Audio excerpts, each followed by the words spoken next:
Good day, YouTube. This is Clay with Clay's AC and Auto Repair and Clay Motion here in Grand Rapids, Michigan, and you're watching the Clay Way. If this video is helpful, please consider subscribing, clicking the notifications, sharing my videos, and give me them sweet old thumbs up.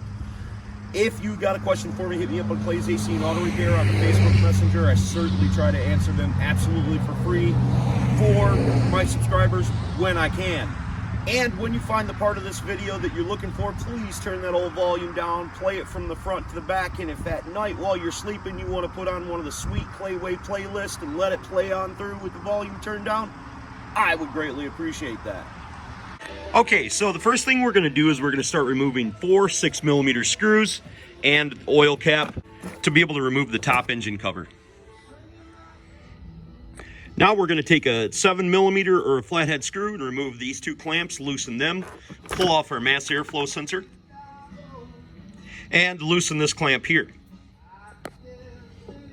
Now we're going to squeeze this so that allows these tabs to pop up, and then we should be able to wiggle that and pull it off. Now we've got 7 Phillips screws that we need to remove from the airbox top cover. Now we're going to disconnect the battery, put a drain pan underneath it. Now I'm going to disconnect the throttle control. It might not be necessary, but if we just pull up on this, we can pull the bottom of the air filter out.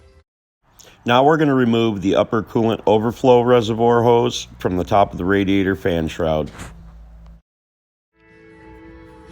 Unclip the electrical connector that is connected to the upper radiator shroud, and I'm sure it's not supposed to remove like this, but mine came right out and it just snaps right inside there. Okay, so I've got a super neat and handy way to take off fan blades, and I'm going to explain to you how these things work. So this fan blade is a clockwise fan blade, and how I know that is because the fan blades are pointed this way. If they were pointed this way, it'd be a counterclockwise. How that is because we know the fan needs to spin in this direction to blow air onto the engine.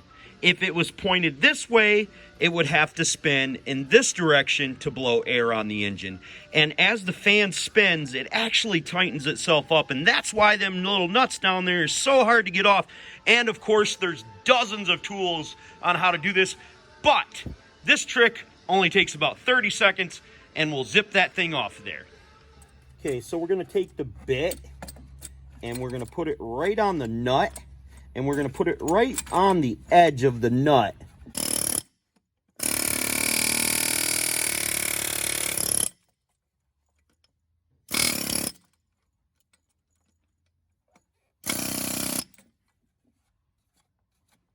And it's as simple as that to loosen it up. Now, to pull the fan up and out of our way, to do our timing, we're going to release the plug from there and pull it up and set it over the top of the motor. Obviously, we can unplug it completely by releasing this plug. Now we're going to remove the lower portion of a radiator fan assembly by pulling back on this clip and pulling up on each side to be able to remove it from the radiator.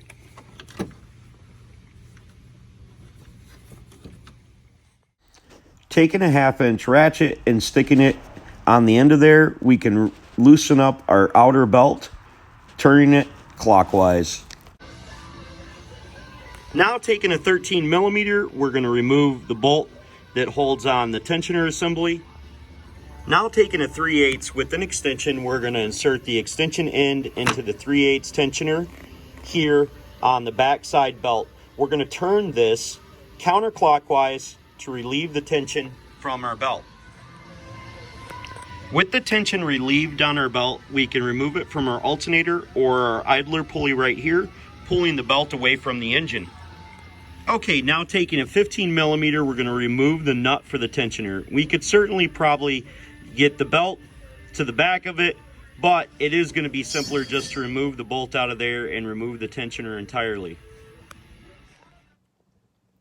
Well, hopefully you folks found that video to be interesting and you learned a couple little tricks that you didn't already know. I greatly appreciate you guys watching. If you would, and I was helpful for you, please consider putting on one of my sweet playlists on the Clayway. Turning the volume down at night while you're sleeping and letting that sucker play from front to back. I greatly appreciate that. If you've got a question for me, you can hit me up on Clay's AC and Auto Repair on the Facebook Messenger. I certainly try to answer them for everyone that I possibly can. Remember, don't be the next to them, be the first of you. And if anyone else can do it, I promise you, you can do it too. God bless.